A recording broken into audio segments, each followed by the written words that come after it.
Tagad mēs mēģinām izveidot to procesu, cik tas ir iespējams pilnvērtīgu, ja, pateicoties šitam laukumam. Nu, tagad vismaz tas apmeklējums ir atkal uzkāpis nedaudz augšā, ja. Kad tas atkal bija aizliegts visi tie treniņi iekšā, ja. Ledus nav, un tas apmeklējums uzreiz krītās, tie sausie ārā treniņi, ja. Tomēr mēs hokeju spēlējam, ja, un vecāki vēlas to ledu dabūt, ja. Viņiem tie sausie, nu, tik daudz neinteresē kā ledus. Tad ir krīties, ja.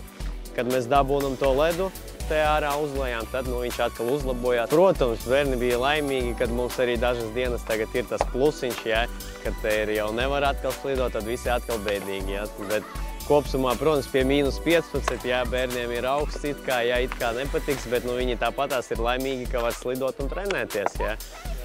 Tas ir baigi labi, ja, kad ir tāda iespēja šogad mums arī tie mīnusi, ja, paveicās, var teikt. Ja tas nebūtu mīnus, ja, kas mums parasti nav, pagājušajā gadā nebija, ja, tad es nezinu, kas būtu. Ja. Tā vismaz bērni priecājās un trenējās ārā. Tas jau nav tas būtiskākais. Mājās esi saģērbies, puiki iekāp mašīnā, viss uzvilks, viss gatavs. 2 minūtes esi uz ledus, tur jau nekāda lielā starpība nav. Man liekas, pats svarīgākais, ka varam pustēties, ievērojam to, ko varam. Nu, es domāju, tāpēc arī vecāki drusciņi arī paskatāmies, ja? Kamēr ir tie mazie mīnusiņi viss kārtībā, nu, kad nāk pie 10, nu, kādi ciltāki aciņi drusciņi apakšā paģērbam un dragājam tālāk. Nu, hokejā neviens no augstuma nebaidās.